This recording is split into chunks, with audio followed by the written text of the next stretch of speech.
E se eu te dissesse que há 3.000 anos atrás foi construído um edifício que os engenheiros modernos ainda não conseguem entender como foi feito? Você acreditaria?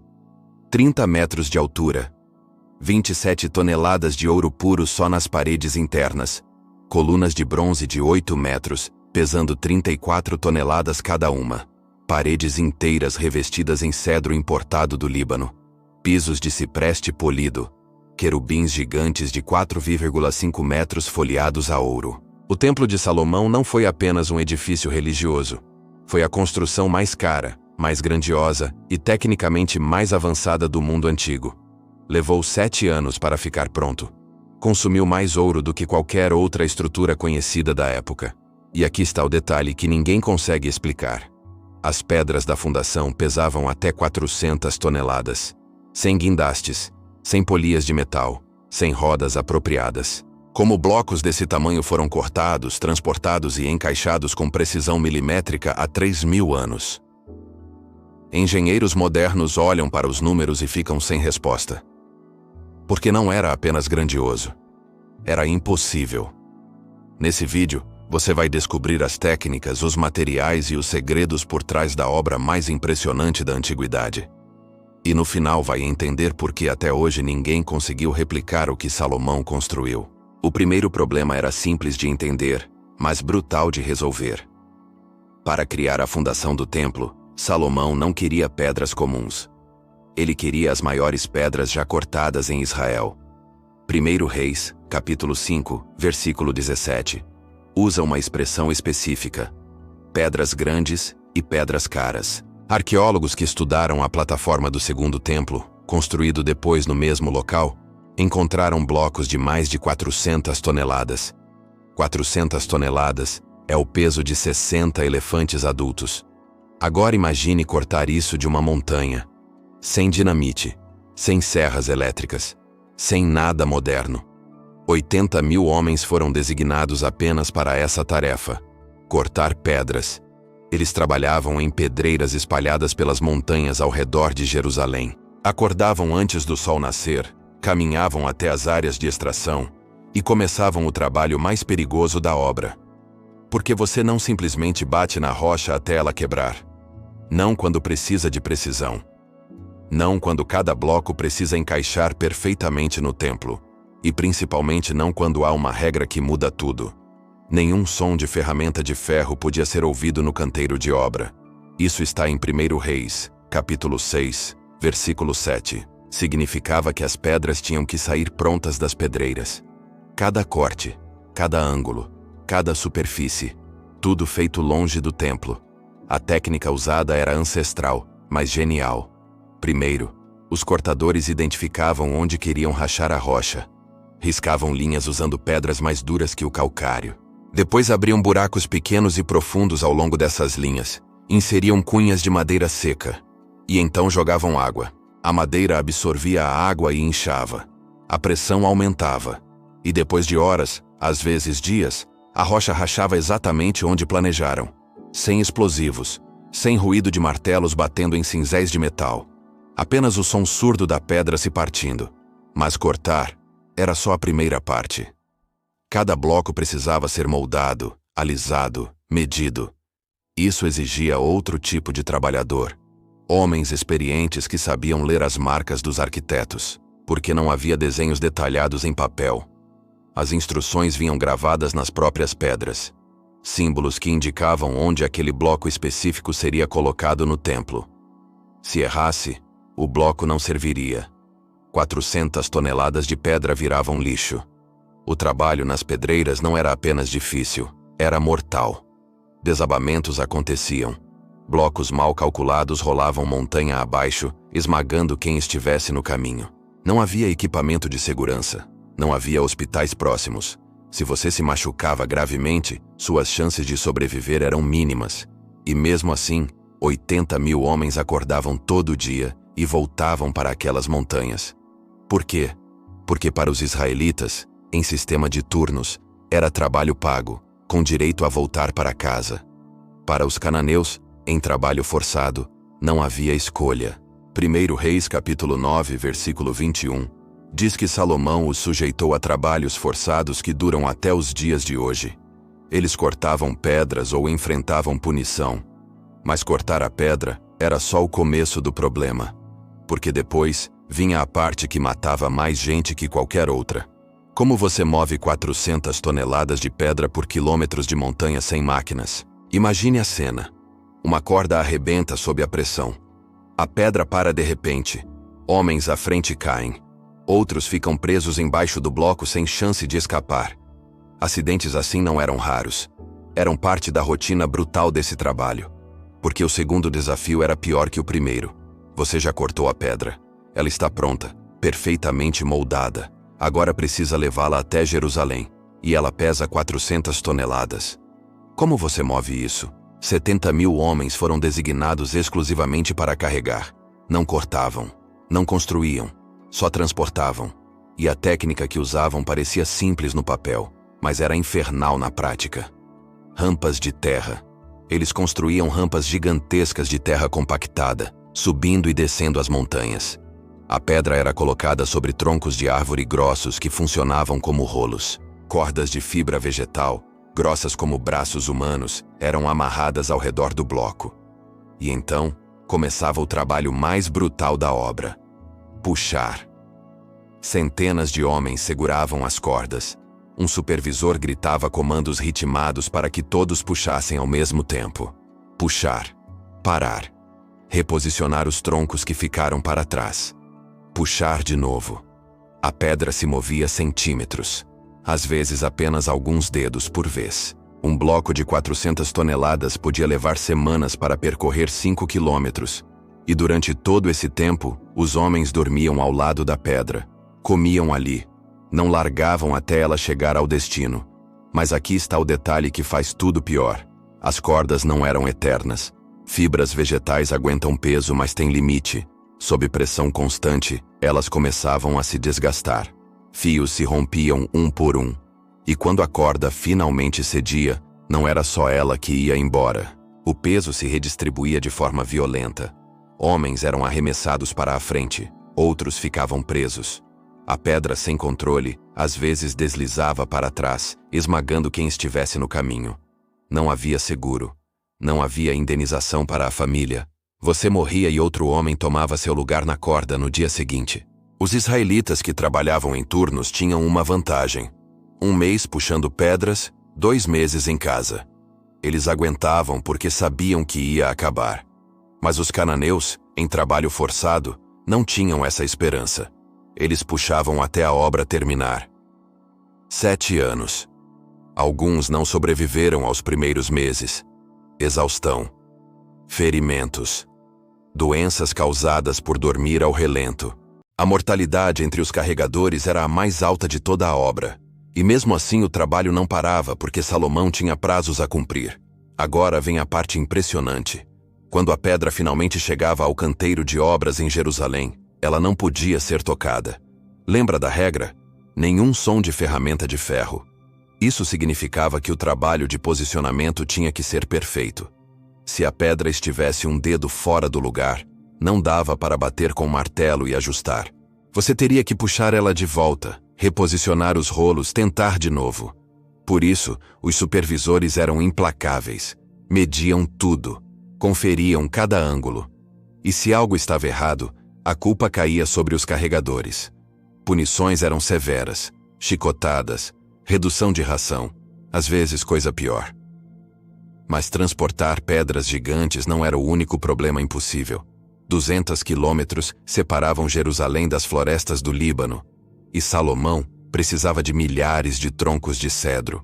Como você traz madeira de outro país sem caminhões? O problema não era só distância. Era o que a distância significava. 200 quilômetros separavam Jerusalém das florestas de cedro no Líbano. 200 quilômetros de montanhas, vales, rios e território estrangeiro.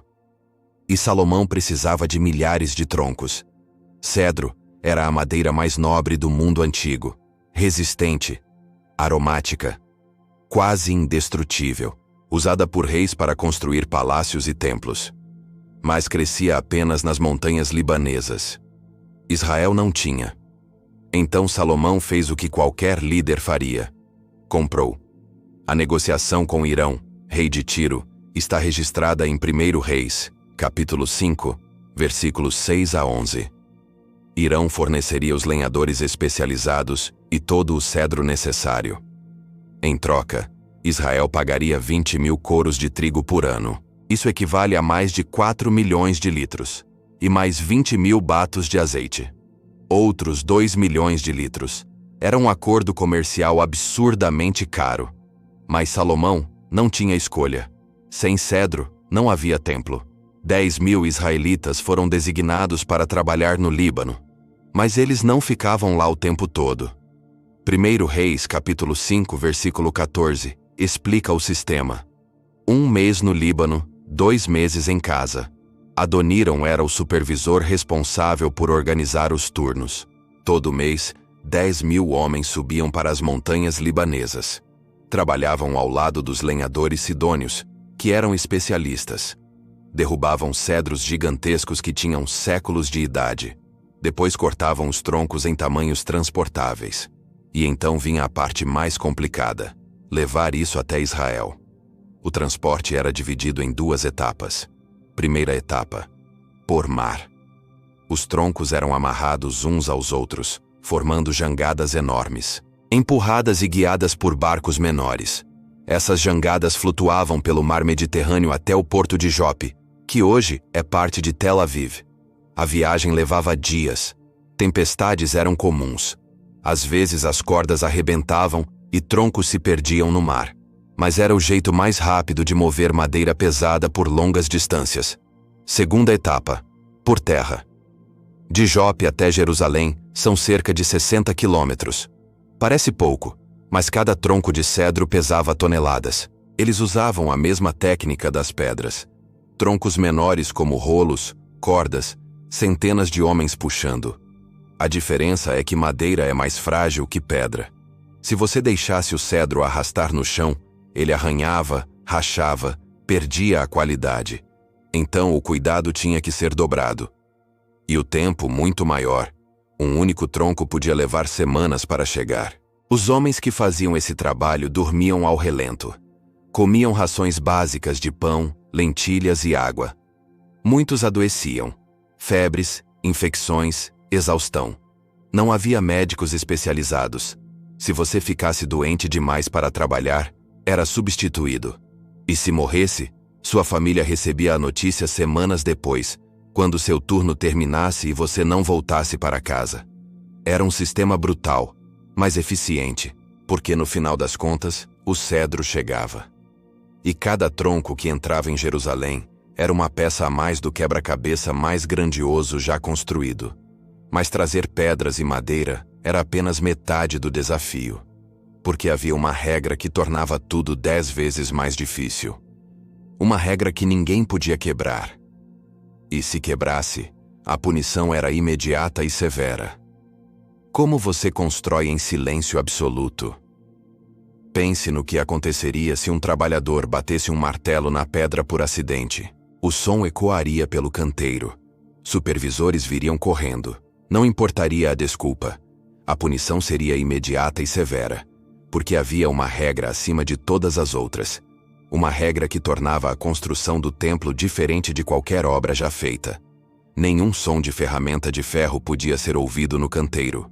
Nenhum. Isso não era sugestão. Não era preferência. Era ordem direta registrada em 1 Reis, capítulo 6, versículo 7. E quem quebrava essa regra, pagava caro. Mas aqui está a pergunta que ninguém responde facilmente. Como você constrói um edifício de 30 metros de altura, com blocos de centenas de toneladas, usando vigas de cedro gigantescas, sem fazer barulho? Como encaixa pedra em pedra sem ajustar? Como corrige erros sem martelar? A resposta estava na preparação. Tudo tinha que sair perfeito das pedreiras e das oficinas de carpintaria. Cada pedra cortada no tamanho exato. Cada viga de cedro medida ao milímetro. Cada encaixe planejado com antecedência. Porque quando o material chegasse ao Monte Moriá, onde o templo estava sendo erguido, não haveria segunda chance. Os arquitetos e mestres construtores usavam um sistema de marcação. Símbolos eram gravados nas pedras, ainda nas pedreiras. Letras hebraicas. Números. Sinais que indicavam a posição exata de cada bloco. Quando a pedra chegava em Jerusalém, os construtores liam as marcas e sabiam onde colocá-la. Não precisavam medir de novo. Não precisavam ajustar com cinzéis. Apenas encaixavam. E se encaixasse errado, então o erro estava lá atrás, nas pedreiras, e alguém seria punido por isso. O trabalho no canteiro era tenso, silencioso. Centenas de homens movendo pedras gigantescas, sem poder falar alto, sem poder usar ferramentas de metal. Usavam alavancas de madeira, cunhas, cordas, movimentos lentos e calculados. Um bloco fora do lugar significava desmontar parte da estrutura e recomeçar. E tudo isso sem bater, sem serrar, sem martelar. O nível de coordenação exigido era absurdo. Um erro de comunicação e toneladas de pedra caíam sobre trabalhadores. Mas por que essa regra existia? A explicação está no propósito do templo. Não era um palácio comum. Era a casa de Deus. Um lugar sagrado onde o próprio Criador habitaria. E Deus havia ordenado que o local fosse tratado com reverência absoluta desde o primeiro dia de construção. Barulho de ferramentas de ferro era considerado profano. Então o trabalho tinha que ser feito em santidade, em silêncio, como se cada pedra colocada fosse um ato de adoração. Os 3.300 supervisores tinham a tarefa de garantir isso. Eles circulavam o tempo todo. Observavam cada movimento. Ouviam cada som. E ao menor sinal de desobediência, agiam. As punições variavam. Chicotadas para infrações leves, redução de ração, trabalhos ainda mais pesados e, em casos extremos, expulsão da obra. Para os cananeus em trabalho forçado, ser expulso podia significar prisão ou coisa pior. Para os israelitas em turnos, significava desonra pública. Então todos obedeciam, trabalhavam em silêncio e, de alguma forma, contra todas as probabilidades, o templo subia. Pedra por pedra, sem som, sem erro. Mas construir em silêncio era apenas parte do desafio. Porque o templo não podia ser apenas grande. Precisava brilhar. 27 toneladas de ouro puro, revestindo paredes inteiras. Como você trabalha com essa quantidade de metal precioso? E quem era o homem que Salomão trouxe de outro país para fazer isso? O calor era insuportável. Fornalhas queimavam dia e noite, derretendo o ouro. Homens suados martelavam placas finas sobre moldes de madeira. Outros poliam superfícies até brilharem como espelhos. E no centro de tudo, um homem chamado Irão observava cada detalhe. Ele não era israelita. Era fenício, vindo de Tiro, assim como o cedro. Contratado pessoalmente por Salomão, porque ninguém em Israel dominava metalurgia como ele. Segundo Reis, capítulo 7, versículos 13 e 14, Irão era filho de uma viúva da tribo de Naftali, e seu pai era de Tiro, artífice em bronze. Ele estava cheio de sabedoria, entendimento e conhecimento para fazer toda a obra de bronze. Mas bronze não era o maior desafio. Era o ouro. 27 toneladas dele. 1 Reis, capítulo 6, versículos 20 a 22, descreve como o interior do templo foi revestido. O oráculo, o Santo dos Santos, media 9 metros de comprimento, 9 de largura e 9 de altura. Tudo ali foi coberto de ouro puro. As paredes, o teto, o chão. Não era pintura, não era folheado fino. Eram placas de ouro batido pregadas sobre cedro. E o trabalho de preparar essas placas era brutal. Ouro puro é macio, maleável. Você pode martelá-lo até ficar fino como papel sem que ele rache. Mas isso exige técnica. Artesãos especializados aqueciam pequenas quantidades de ouro até ficarem macias. Depois martelavam sobre bigornas de pedra. Batiam, viravam, batiam de novo, até conseguir placas uniformes e finas. Cada placa levava horas para ser feita, e eram necessárias milhares delas para cobrir todas as superfícies do templo. O trabalho não parava. Fornalhas funcionavam sem cessar. Lenha era queimada em quantidades absurdas para manter o calor necessário. Homens trabalhavam em turnos porque ninguém aguentava mais que algumas horas perto do fogo. O suor escorria. As mãos ficavam queimadas, mesmo usando trapos grossos para segurar as ferramentas. E o ouro vinha de tributos, de minas controladas por Salomão, de presentes de reis estrangeiros. 1 Reis, capítulo 10, versículo 14, diz que Salomão recebia 660 talentos de ouro por ano. Isso equivale a mais de 22 toneladas anuais. Boa parte disso ia direto para o templo. Mas ouro não cobria apenas paredes. Havia objetos, querubins gigantes de madeira folheados em ouro, cada um com 4,5 metros de altura, asas abertas tocando as paredes do Santo dos Santos. O altar de incenso feito inteiramente de ouro. Mesas, utensílios, correntes, tudo brilhava. E a fabricação dessas peças exigia outro nível de habilidade. Escultores moldavam a madeira. Depois, os metalúrgicos aplicavam o ouro, martelavam folhas finas sobre as formas esculpidas. Poliam até não haver imperfeições. Era arte e engenharia ao mesmo tempo. Hirão supervisionava tudo pessoalmente. Ele não era apenas um trabalhador. Era o mestre, o especialista trazido de fora, porque Israel não tinha ninguém no mesmo nível. E ele entregou as colunas de bronze chamadas Jaquim e Boaz, cada uma com 8 metros de altura. O grande tanque de bronze para purificação, sustentado por 12 bois de metal. Tudo isso feito sob comando dele. E quando terminaram, quando a última placa de ouro foi fixada, quando o último objeto foi polido, o templo não era mais apenas uma construção. Era uma maravilha que refletia luz como nenhuma outra estrutura na terra. Mas nem todo o ouro, toda a madeira e todas as pedras significavam nada sem uma coisa: coordenação.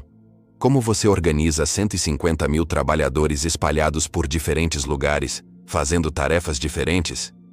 E como você garante que tudo fique pronto em 7 anos exatos, sem atraso? 7 anos. 2.555 dias. Esse era o prazo. Não havia extensão. Não havia negociação. Salomão havia prometido a Deus que o templo ficaria pronto no 11º ano do seu reinado. E se você acha que coordenar 5 pessoas já é difícil, tente imaginar coordenar 150 mil. Trabalhadores espalhados por pedreiras, florestas no Líbano, oficinas de metalurgia e o canteiro central em Jerusalém. Cada grupo fazendo uma tarefa diferente. Cada tarefa dependendo de outra. Um atraso em qualquer ponto trava tudo. Como você garante que isso não vire um caos total? A resposta está nos supervisores. 3.300 deles. 1 Reis capítulo 5 versículo 16, registra o número exato. Esses homens não carregavam pedras, não cortavam cedros, não martelavam ouro. Eles organizavam, fiscalizavam, garantiam que cada trabalhador estivesse no lugar certo, fazendo a tarefa certa, no momento certo. E acima deles, havia 550 chefes principais. 2 Reis, capítulo 9, versículo 23. Esses comandavam todo o projeto. Respondiam diretamente a Salomão. E a pressão sobre eles era imensa. O sistema funcionava como uma máquina militar. Cada supervisor controlava cerca de 45 trabalhadores. Eles conheciam cada homem pelo nome. Sabiam quem era bom em quê, quem era confiável, quem precisava de vigilância constante. Todo dia pela manhã, antes do sol nascer, os supervisores reuniam seus grupos, distribuíam as tarefas do dia, explicavam o que precisava ser feito e depois fiscalizavam até o pôr do sol. Se alguém faltasse, era substituído imediatamente. Se alguém trabalhasse devagar, recebia advertência. Na terceira advertência, vinha a punição. Mas não era só sobre punir. O sistema tinha recompensas.